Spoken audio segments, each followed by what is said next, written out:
वाल्मीकि की रामायण हो, मिथिला का संस्कार हो, पंडिनी का व्याकरण हो, ज्ञान का भंडार हो। जी हाँ, मैं बिहार हूँ।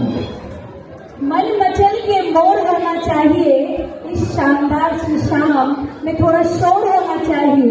दिखाने को तो हम प्रोग्राम आपको रात भर दिखाएं, मगर आपकी तालियों में भी तो थोड़ा जोर होना चाहिए।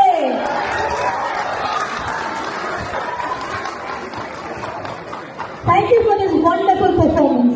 बिहार दर्पण तो सचमुच ही बिहार का आईना है, और बहुत सारी बातें तो मुझे भी नहीं पता थी आकाश।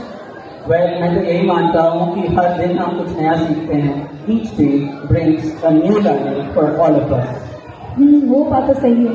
एनीवेज, चलो ये बताओ कि बिहार में सबसे ज्यादा अंतर्राष्ट्रीय पर्यटक कहाँ आते हैं? ये तो बहुत ही आसान है, पटना। और कहाँ? जी नहीं, सही जवाब है गया। गया? गया क्यों? गया इसलिए क्योंकि बोध गया is a spiritual site and the place of pilgrimage associated with the Mahabodhi temple complex situated in the Gaya district of the Indian state of Bihar. It is famous for being the place where Gautam Buddha is said to have attained enlightenment under what is known as the Bodhi tree. And since antiquity, Bodh Gaya has remained the object of pilgrimage and venerations for the Buddhists. In particular, archaeological finds including sculptures shows that this site was in use by the Buddhists since the Mayugal period. अच्छा, मैं तो गया के बारे में सिर्फ पितृपक्ष से संबंधित बातें ही जानता था। जैसे कि there is a river in Gaya by the name of Falgu, and this river forms the first holy site where any pilgrim pays tribute to the departed souls of his ancestors.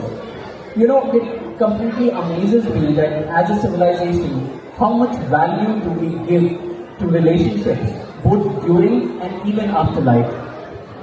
So true, Akash. But गया से तो मुझे गया का तिलकुट भी याद आता है, और तिलकुट बड़ा ही फेमस है। मेरे मुंह में तो अभी से पानी आ रहा है। Anyways, moving on. In the hustle of everyday life, we celebrate this relationship, and to lighten up the mood and bring some glory to the evening, we have the next performance, where in our household two daughter-in-laws are discussing something very important.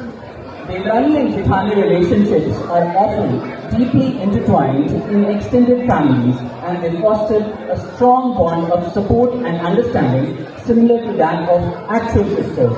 देवरानी और जेठानी के तो झगड़े भी बहुत होते हैं हमेशा। होते हैं आकाश, मगर हमारे इस परफॉर्मेंस में कोई झगड़ा नहीं है। मछली में नमक हो गया है ज्यादा, और देवरानी ने जेठानी से मांगा है उपाय। तो चलिए देखते हैं आखिर क्या उपाय दे रही है ये जेठानियाँ। जेठानी के रंग देवरानी के संग। Please put your hands together for Priyanka Pandey and Sunita as Jethani, and Shweta and Priyanka Naval as Devrani from the Sakhi Saheli group, which is choreographed by none other than our very own Mrs. Priyanka Pandey.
अपने संग ससुराल की तो रौनक बड़ी ही सुहानी है, और इस दुनिया में पक्की सहेली तो बस देवरानी और जेठानी है।